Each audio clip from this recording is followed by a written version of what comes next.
దేవుని అతి పరిశుద్ధమైన నామానికి మీ అందరికీ వందనాలు, శుభాలు. అందరూ బాగున్నారమ్మా?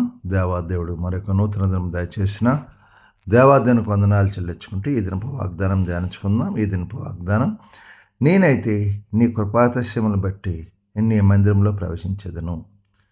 కీర్తన గ్రంథం 5:7 ఈ మాట, నేనైతే ఆయన కృపను బట్టి నీ మందిరంలో ప్రవేశం చేస్తామంట. ఆయన కృపను బట్టి, దేవుని కృపను బట్టే అని సంధికాలం దేవుని కృపలో మేము వెళ్ళలేం కదా. అని భక్తుడైన దావీదు అంటున్నాడు, నేనైతే నీ కృపాతిశయములను బట్టి నీ మందిరంలో ప్రవేశించాను. ఎందుకంటే ఆయన బైబిల్కి వెళ్ళి నీ పరిశుద్ధమకు దిక్కు చూసి నమస్కారం, ఎవరి వైపు చూడు నమస్కరించాలి, ఆయన వైపు, ఆయన తట్టు తిరిగి ఆయన మందిరంలోకి వెళ్ళి దేవుడు చేసిన కార్యాలు బట్టి, దేవుని చేసిన మేలుని బట్టి ఆయన తట్టు తిరిగి ఆయన మందిరం చుట్టూ దగ్గర చూసి నమస్కారం చేస్తా అంటున్నాడు భక్తుడు. అలాగే ఆయన కృప లేకుండా మనం ఏమి చేయలేం. ఆయన దగ్గర ఎక్కడ మనం వెళ్ళాలన్నా చేయాలన్నా ఏదైనా ఆయన కృప ఉండాలి. దేవునికి కృప మనలో ఉంటేనే మనం ఏం చేయను. ఇదే నా వాగ్దానం. సహోదరి దేవాది ఎంతగానో మిమ్మల్ని కాచి కాపాడుతున్నాడు, దీవిస్తున్నాడు, ఆస్తున్నాడు.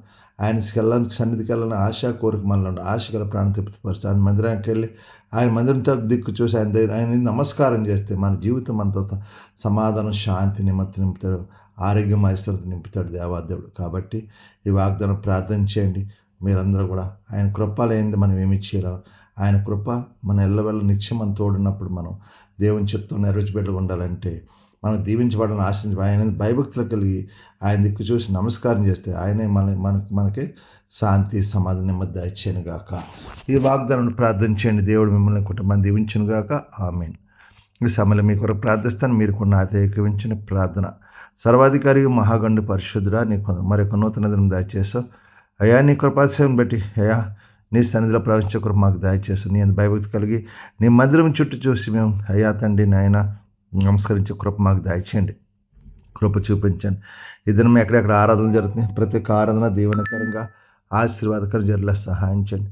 మేము వెళ్ళే ప్రతి స్థలం జయాన్ని, విజయాన్ని దయచేయండి. బలహీనంగా ఉన్న ముట్టని స్వస్థ, హాస్పిటల్, ఐసీయూలు పెట్టిన ముట్టని స్వస్థపరచండి. కుటుంబ సంస్థ బాధ విడుదల దాచండి అయ్యా. ప్రతి ఒక్క బిడ్డకి సమయం దాచి నీ సన్నిధికి నిన్ను ఆరాధించి, నీ స్తుతించి, నీ గణపరిచే కృప దాచి నీ సన్నిధిలో ఒక్క దినం పెడితే 1000 దినం శ్రేష్ఠ. నీ సన్నిధికి వెళ్ళి కృప, నీ సన్నిధిని ఆరాధించి ప్రతి ఒక్క బిడ్డకి దాచి, ప్రతి ఒక్కటి ప్రేరణ పుట్టించి, ప్రతి ఒక్క సమయం దాచేసి ప్రభా ఈ దినమంతా నీ సన్నిధిలో గడిపే కృప ప్రతి ఒక్క బిడ్డకి దాచేసి మీకు మహిమకరంగా మీ శాసనం నిలబడే కృప దాచండి. మీకే మహిమ, ఘనత, ప్రభావం పొందుకొని యేసు పరిశుద్ధం అడుగుతున్నాను తండ్రి. ఆమేన్. అందరికి వందనాలు. దేవుడు దీవించును గాక. ఆమేన్. ప్రభువు నామంలో ఈ వీడియో వీక్షించిన ప్రతి ఒక్కరికి జీసస్ స్వస్థత ప్రార్థనా మందిరం వారి ప్రత్యేక వందనాలు తెలియజేసుకుంటున్నాము. మరి ఇంకెన్నో సందేశాలు, వీడియోలు, సంఘ కార్యక్రమాలు మీకు అందుబాటులోకి రావడానికి పక్కనే ఉన్న సబ్స్క్రైబ్ బటన్ని ప్రెస్ చేసి బెల్ ఐకాన్ని కూడా ప్రెస్ చేయాల్సిందిగా కోరుకుంటున్నామండి.